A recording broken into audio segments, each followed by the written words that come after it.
Lectura correspondiente a la campaña Espiritualidad emocionalmente sana por parte de la Iglesia de Cristo Ibarra Centro. La Tierra gira en su propia órbita alrededor del Sol, recorriendo el circuito elíptico de 960 millones de kilómetros al año, lo cual significa que viajamos por la órbita a 30.5 kilómetros por segundo o 102.000 kilómetros por hora. Job nos invita a meditar sobre las maravillas de Dios. Job capítulo 37, versículo 14. Piensa en el Sol.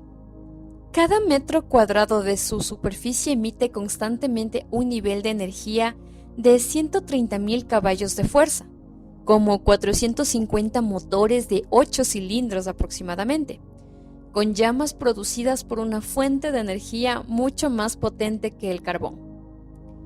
Los 9 planetas principales de nuestro sistema solar distan del Sol desde alrededor de 58 millones de kilómetros hasta 6.000 millones de kilómetros aproximadamente, y sin embargo, cada uno gira alrededor del Sol con exacta precisión, en órbitas que van de 88 días para Mercurio hasta 248 años para Plutón.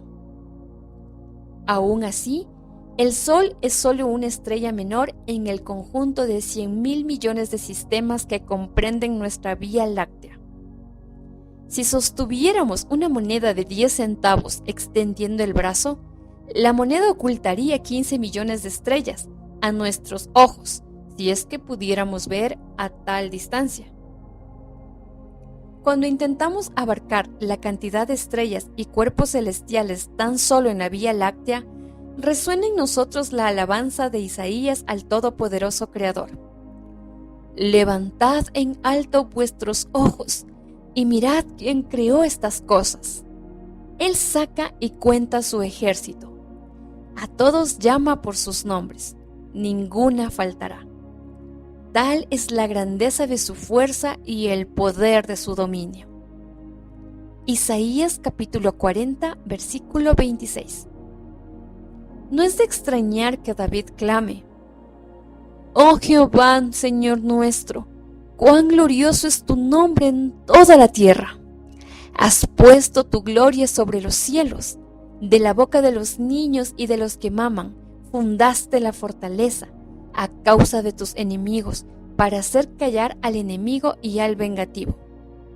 Cuando veo tus cielos, obra de tus dedos, la luna y las estrellas que tú formaste, digo: ¿qué es el hombre para que tengas de él memoria, y el hijo del hombre para que lo visites?»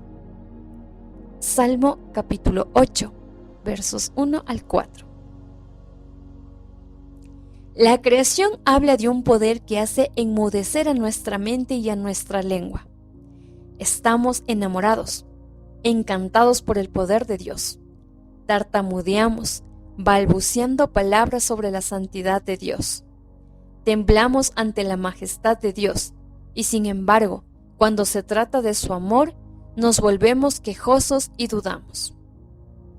Me deja boquiabierto el rechazo general de este país a pensar en grande sobre un Dios de amor. Como locos de atar, muchos cristianos se retuercen y sacuden ante la revelación del amor de Dios que nos abraza en su Hijo Jesucristo. En mi ministerio vagabundo, he encontrado una curiosa y extraña resistencia al Dios definido en la Biblia como el amor. Los escépticos incluyen desde las profesionales, aceitados y muy educados que discretamente susurran la herejía del universalismo, hasta el hombre rudo que la embiste contra la Biblia, viendo únicamente al Dios guerrero, robusto y cubierto del polvo del Pentateuco, e insistiendo en reformular las crudas exigencias del perfeccionismo de las reglas. Nuestra resistencia ante el furioso amor de Dios puede rastrearse hasta en la iglesia, nuestros padres y pastores y en la vida misma. Protestamos al ver cómo han ocultado el rostro de un Dios compasivo y promovido un Dios de santidad, justicia e ira. Sin embargo, si fuéramos de veras hombres y mujeres de oración, con nuestros rostros iluminados, nuestros corazones llenos de pasión, descartaríamos nuestras excusas. Dejaríamos de culpar a los demás. Debemos salir a algún desierto. Servirá también el jardín de su casa, para vivir una experiencia personal en el amor de Dios. Luego asentiremos, en común acuerdo con Julian Norwich, la mística inglesa con tantos dones. El mayor honor que podemos rendirle a Dios Todopoderoso es vivir con gozo porque sabemos de su amor. Entenderemos por qué, como observa Kittel en el Diccionario Teológico del Nuevo Testamento, en los últimos años de su vida, pasados en la isla de Patmos, el apóstol Juan escribe con magnífica monotonía sobre el amor de Jesucristo. Como si fuera la primera vez que lo oímos, entenderemos lo que quiso decir Pablo. Pero la ley se introdujo para que el pecado abundase. Mas cuando el pecado abundó, sobreabundó la gracia. Porque así como el pecado reinó para la muerte, así también la gracia reine por la justicia para vida eterna mediante Jesucristo, Señor nuestro. Romanos capítulo 5, versículos 20 al 21. Como Juan, que en el ocaso de su vida escribía solo acerca del amor de Jesús, Pablo se dedicó a escribir sobre el Evangelio de la gracia. La gracia de Dios es la totalidad de que los hombres y mujeres necesitan para ser rectos. Romanos capítulo 3, versículo 24 y Tito capítulo 3, versículo 7. Por gracia Pablo fue llamado. Gálatas capítulo 1, versículo 15. Dios nos da su gloriosa gracia por medio de su Hijo. Efesios capítulo 1, versículo 6. La gracia de Dios apareció para la salvación de todos. Tito capítulo 2, versículo 11. La gracia de nuestro Señor ha rebosado con la fe y el amor que están en Cristo Jesús. Primera de Timoteo capítulo 1, versículo 14. La gracia es una provisión a la que accedemos por medio de Cristo. Romanos capítulo 5, versículo 2. Es un estado o condición en el que nos hallamos. Romanos capítulo 5, versículo 2. Se recibe en abundancia. Romanos capítulo 5, versículo 17. La gracia de Dios ha abundado más que el pecado. Romanos capítulo 5, versículo 15 y 20 al 21. Capítulo 6, versículo 1, del mismo libro de Romanos. Nos es dada en Cristo. Primera de Corintios capítulo 1, versículo 4. Pablo no la recibió en vano. Segunda de Corintios 6, versículo 1. La gracia de Dios que sobrepasa todo está dentro del cristianismo. Segunda de Corintios capítulo 9, versículos 14. Se extiende a más y más personas. Segunda de Corintios capítulo 4, versículo 15. La gracia se opone a las obras, que carecen del poder para salvar. Si las obras tuvieran el poder, la realidad de la gracia se anularía. Romanos capítulo 11, versículo 5. Efesios capítulo 2, versículos 5 y 7. Y Segunda de Timoteo capítulo 1, versículo 9. La gracia se opone a la ley. Tanto los judíos como los gentiles son salvos por la gracia del Señor Jesús. Hechos capítulo 15, versículo 11. Sostener la ley es anular la gracia.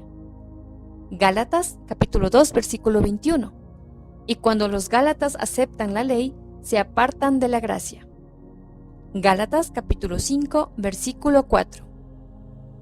El cristiano no anda bajo la ley, sino bajo la gracia. Romanos capítulo 6, versículo 14. La gracia se opone a lo que se adeuda. Romanos capítulo 4, versículo 4. El Evangelio mismo, que es la buena nueva de la gracia, puede llamarse gracia. Hechos capítulo 20 versículos 24, o la palabra de su gracia, Hechos capítulo 14 versículo 3, capítulo 20 versículo 32 del mismo libro de Hechos. Sí, el Dios de gracia encarnado en Jesucristo nos ama. La gracia es la expresión activa de su amor. El cristiano vive por gracia, como hijo de Abba, rechazando por completo al Dios que atrapa por sorpresa a las personas en su debilidad. El Dios incapaz de sonreír ante nuestros errores. El Dios que no acepta tomar asiento en nuestros festejos humanos. El Dios que dice, pagarás por eso. El Dios incapaz de comprender que los niños siempre se ensucian y olvidan las cosas. El Dios que anda al acecho de los pecadores.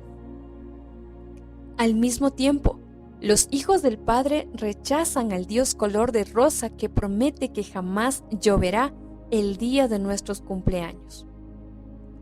Un pastor que conozco recuerda un estudio bíblico en su iglesia, un domingo por la mañana, en el que se estudiaba el texto de Génesis capítulo 22. Dios le ordena a Abraham que tome a su hijo Isaac y lo ofrezca en sacrificio en el monte Moriah. Cuando el grupo leyó el pasaje, el pastor explicó el trasfondo histórico de este período en la historia de la salvación, incluyendo la práctica del sacrificio de niños entre los cananitas. El grupo escuchó en incómodo silencio. Luego el pastor preguntó, ¿y qué significa esta historia para nosotros?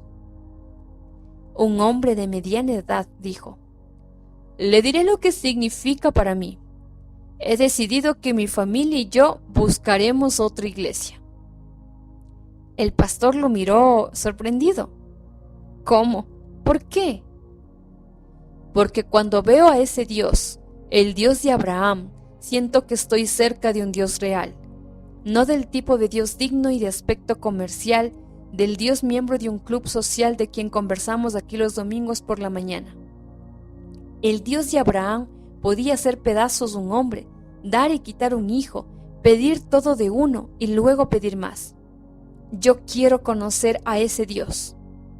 El Hijo de Dios sabe que la vida de gracia le llena a vivir en una montaña fría y ventosa, no en la placentera llanura de la religión a medias. Porque en el corazón del Evangelio de la Gracia, el cielo se oscurece, el viento aúlla, un joven sube, otro morirá en obediencia a un Dios que lo exige todo y no se detiene jamás. A diferencia de Abraham, él lleva una cruz sobre sus espaldas, no ramas para encender el fuego del sacrificio. Como Abraham, escucha un Dios salvaje e incansable que se saldrá con la suya, sin importar cuánto cueste. Tomado del libro Evangelio de los Andrajosos de Brennan Manning, editorial Casa Creación.